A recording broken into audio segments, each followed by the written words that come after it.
todos, prosseguindo com a série modernista. Hoje vamos falar de Mies van der Rohe, Ludwig Mies van der Rohe.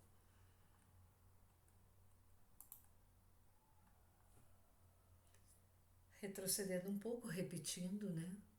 Vamos relembrar um pouquinho sobre o nascimento do modernismo. Em 1928, com a criação do CIAM, que seriam os Congressos Internacionais da Arquitetura Moderna, aqui traduzindo, né, o Congrès International d'Architecture Moderne, com alguns participantes, né? Hélène Mandrou, Siegfried Gideon Le Corbusier, Walter Gropius, entre outros arquitetos dessa geração. O que se falava? Para beneficiar um país, a arquitetura deve relacionar-se intimamente com a arquitetura geral, com a economia geral, sem dúvida, né? Naquela época, principalmente de um pós-Primeira Guerra Mundial, e não deixa de ser diferente hoje em dia. O verdadeiro rendimento será produto de uma racionalização e de uma normatização, e é o que eles passam a discutir nesses congressos internacionais da arquitetura moderna. Do CIAM, de 1933 é que surgiu a Carta de Atenas, que debatia o tema da cidade funcional. Durante o século XX, as expressões da arquitetura moderna se materializaram em diversos movimentos, e entre esses movimentos se destaca o estilo internacional, que foi mencionado no nosso vídeo anterior. Nos anos 1920, distintas correntes modernas, como o expressionismo, o futurismo e o funcionalismo, são meros exemplos de ismos que convergiram para dar lugar a um novo enfoque arquitetônico denominado internacional. Tratava-se de um enfoque mundial, não só por suas aspirações e preocupações, como também pela apresentação de sua arquitetura. Em 27 de março de 1886, nasce Ludwig Mies em Aachen, na Alemanha. Incorpora mais tarde o nome de sua mãe, Rohe, quando se torna proeminente na arquitetura. Em 1905, com 19 anos, muda para Berlim. Em 1907, ele faz o seu primeiro projeto, a Riel House em Potsdam, na Alemanha, trabalhando para Bruno Paul.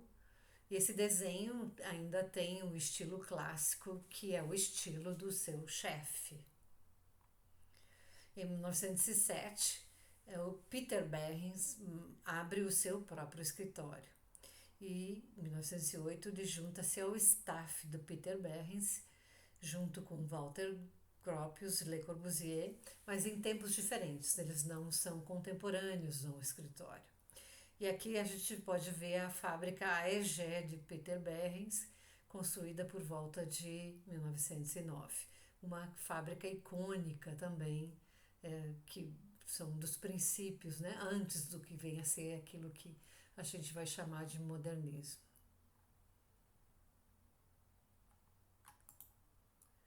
Em 1921, ele participa de um concurso e ele desenha essa Friedrichstraße Office Building. Mesmo que nunca tenha sido construído, a gente pode dizer que esse tenha sido um dos projetos mais importantes do século XX. Foi desenhado para esse concurso e Mies ele ignorou completamente a maioria das regras ditadas para o concurso e apresentou o conceito mais radical. Ele apresentou esse arranha-céu feito inteiramente em vidro. Não ganhou o concurso, mas não deixa de ter sido já uma coisa completamente radical e mostra o pensamento, né, do que vem a ser a arquitetura de Mies van der Rohe. Em 26, ele encontra Le Corbusier em Stuttgart e os dois trabalham com Bergens em tempos diferentes, né? Mas agora vem a ser essa Weissenhof Siedlung, me perdoem as pronúncias aqui, desenhando casas sob a direção de Mies. Aqui em 27, essa Afrikanische Straße Apartments, em Berlim, Alemanha. Os que falam alemão me perdoem. Projeto de baixo custo, com janelas restritas, cuja forma parece afetar a função, né? Fato jamais visto depois daqui, né? Aqui essa Weissenhof Siedlung, né? 21 casas e apartamentos, uma das mais celebradas comunidades da arquitetura moderna.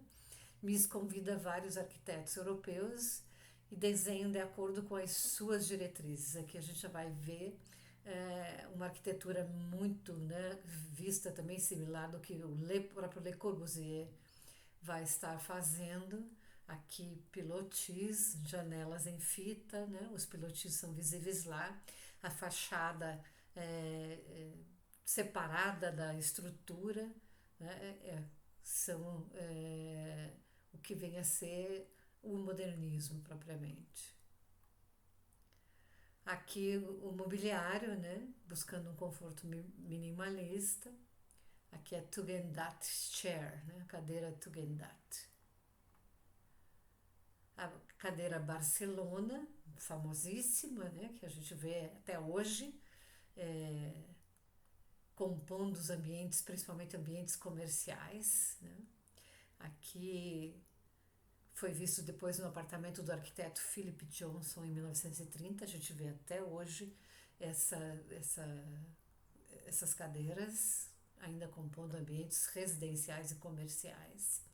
E em 29 ele foi convidado para fazer o pavilhão alemão da Exposição Universal de Barcelona. Foi demolido e depois foi reconstruído, está lá até hoje, pode ser visitado, né? Moderníssimo para a ocasião, voltando aqui, né? Completamente diferente de tudo que existia até então. A BRNO Chair, né? O nome da cidade, né? 1930, cadeira em aço e couro. Eu mesma tenho essas cadeiras na minha casa, são espetaculares, né? Expressa o olhar de simplicidade. O nome vem após a cidade de Brno, na Tchecoslováquia, onde deu início também a Casa Tugendhat. Aqui em 1930, Langesterhaus, em Krefeld, na Alemanha. 2 casas lado a lado, no bairro aristocrático de Krefeld, acho que é Krefeld. Joseph Sters e Hermann Lang, 2 executivos da indústria de seda que fizeram Krefeld famoso. Então já dá para ver as linhas aqui extremamente limpas, né? Nada, não existe nenhum tipo de ornamento, volumes simples e perfeitos, né? Tudo visível aqui. E em 1930, Mies assume a direção da Bauhaus depois de Walter Gropius, né? Hannes Meyer renuncia após haver assumido a direção de Walter Gropius. Então foi primeiro Gropius, depois Meyer e depois Mies van der Rohe. E Mies toma o cargo dando maior ênfase à forma e função do que à política. Então, e também mais ênfase também à arquitetura, né? Porque o design também era muito forte antes disso, né? Quando o Mies assume, a arquitetura também tem bastante ênfase. A Bauhaus, a Mies assume em 30, a Bauhaus fecha aqui em 32, né? 33, Hitler está bastante forte na Alemanha. Então aqui a gente pode ver bem a força das esquadrias e das linhas limpas, né? Mais algumas imagens aqui da Bauhaus, os vários galpões aqui. Aqui é a fábrica, né, perdão, 35, Versailles Factory em Krefeld, na Alemanha também. Comissionado por Verseidac, fabricante de seda, essa fábrica surge como precedente do que virá a ser o futuro estilo de Mies lá nos Estados Unidos, né? Aqui, Mies, em 37, ele vai se encontrar com o Frank Lloyd Wright, lá em Taliesin, que é o terceiro escritório do Frank Lloyd Wright lá nos Estados Unidos. Wright não partilhava do pensamento de Corbusier ou de Gropius, mas a admiração de Mies por ele os aproximou e resultou numa visita de 4 dias e respeito e admiração mútuos. O Mies e o Le Corbusier não se entendiam muito bem, né? Mas o Wright e o Mies se admiravam mutuamente. Aqui, perdão, em 38, Mies emigra para os Estados Unidos para dirigir o Armour Institute. Mais tarde ele se torna Illinois Instituto de Tecnologia, seria o IIT, né? O Armour Institute se transforma no IIT, Illinois Instituto de Tecnologia. Nessa mesma época eles emigram também o Joseph Albers, o Walter Gropius e o Laszlo Moholy-Nagy, todos eles por causa da situação na Europa, né? Da guerra, da iminente guerra, né? Da Segunda Guerra Mundial. Em 43, aqui um projeto dele de 43, o Mineral and Metal Research Building, 42, 43, né, em Chicago, no Illinois. Foi a primeira construção de Mies para o Illinois Institute of Technology, que era o Armour Institute, né? Construída durante a Segunda Guerra Mundial, feita em aço e vidro, fantástico, né? Aqui, essa frente aqui, essas escadas e todas, esse aço e vidro, a gente pode ver que aqui o Clube Atlético Paranaense, essa entrada, essas escadarias, todas foram inspiradas completamente no estilo de Mies van der Rohe, nesse IIT, né? Aqui o Vishnik Hall, também em Chicago. Aqui o Peter Land, aqui disse, né? We've got to expand our idea of what constitutes beauty from a technical point of view, ou seja, nós podemos ter a ideia do que constitui beleza de um ponto de vista técnico. Aqui em 51 a Farnsworth House, que é um projeto extremamente icônico de Mies van der Rohe, uma casa toda de aço e vidro, mas fachada inteirinha de vidro de todos os lados e totalmente suspensa, só tem um pontozinho que toca o chão, fora os pilares de aço, que seria a parte que toca o chão, seria a parte do banheiro, né? Ela só teve que ser por causa de inundações nesse terreno, né? Porque todo bosque. Ela foi trasladada para uma área que não inunda hoje em dia, né? Também é um museu hoje, tão fantástico, né? Também um dos ícones minimalistas, né? Uma frase famosa do Mies van der Rohe é menos é mais. Então, a gente não pode esquecer. São 2 planos paralelos suspensos entre a terra e o céu. Aqui o Lakeshore Apartments, né? na Lakeshore Drive em Chicago. Aço, alumínio e vidro, que construiu com o olhar de um artista, valorizando o balanço perfeito entre estrutura racional e um espírito irracional. Isso aqui, em 1951, fantástica também, esses edifícios. Aqui dá para ver o modelo dos carros da época, né? Mas ainda são um exemplo perfeito de arquitetura atemporal, a gente pode dizer, né? Que essa arquitetura de Mies van der Rohe. A Crown Hall, muito parecido com aquele outro edifício, que também lembra esse do que foi feito hoje aqui no Clube Atlético Paranaense, na fachada ali da Rua Brasílio Tiberê, 1956. Sua obra-prima é considerada essa, ainda que executada há mais de 60 anos, tem inspirado estudantes, arquitetos e admiradores. Desenhado para ser a nova sede da Escola de Arquitetura e Instituto de Design, da qual ele foi diretor depois. Então, aqui ele, em 58, né, foi convidado para fazer o master plan, né, de arquiteto, nessa época que ele era arquiteto renomado, ele era diretor do instituto e foi convidado para redesenhar o campus. E ele se aposenta nesse mesmo ano aqui, em 1958. Aqui o Seagram Building, em New York. Então, o Joseph E. Seagram and Sons Corporation. Então, ele fez com janelas âmbar, uma praça aqui, uma plaza, né, pública. É considerado um dos maiores projetos dele lá em New York. Ainda é maravilhoso. Foi feito em 1958. Em 1964, aqui em Chicago, também essa praça, essa arquitetura, essa escultura aqui, parece que é de Picasso.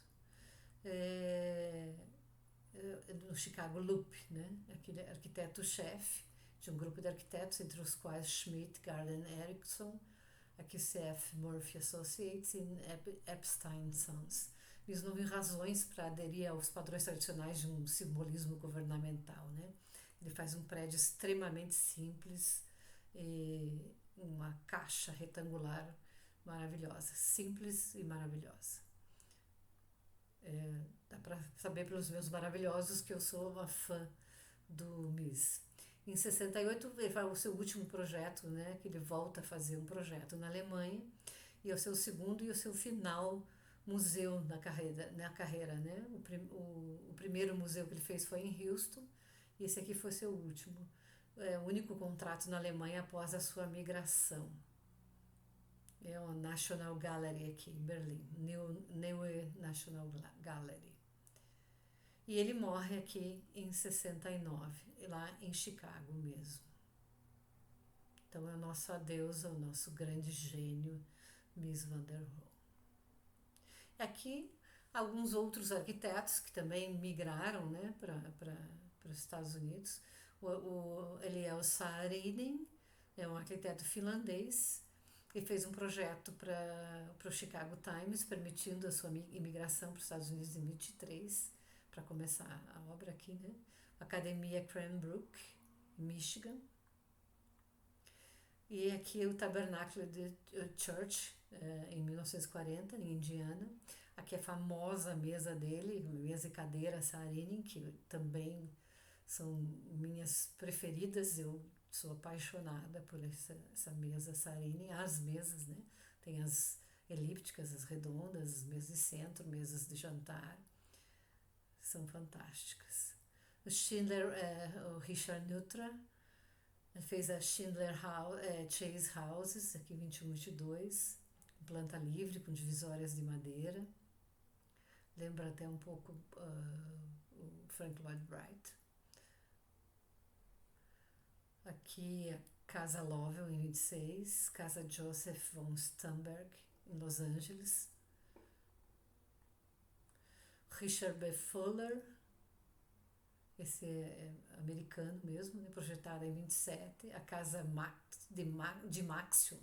Ele fez uma casa que pudesse ser colocada em qualquer tipo de terreno, né? Essa foi construída. Aqui o pavilhão dos Estados Unidos na Feira Mundial de Montreal, no Canadá, em 67. Fez um pavilhão de arquitetura efêmera aqui no Epcot Center, né, Globo. E arranha-céus, né, é um fenômeno essencialmente norte-americano, monumentos urbanos que são expressões de poder e símbolos da modernidade e de progresso. Aqui o Rockefeller Center, 1950, em Nova York, que aparece em tudo quanto é filme americano, né? Eles gostam muito de mostrar isso. E aí temos aqui, historicamente, vamos dizer assim, aqui o Chicago Tribune, 23, 25, em Illinois, pré-modernista, que foi construído antes do modernismo, no período Art Deco. Prédio das Nações Unidas, em Nova York, né? Construído por Oscar Niemeyer e Le Corbusier, entre outros, né? E aqui temos, historicamente considerado o fim do modernismo, em 1971, nos Estados Unidos, com a demolição dessa Prout Eagle. é considerado historicamente o fim do modernismo, não que não tenham sido construídas outras coisas em outros lugares do mundo.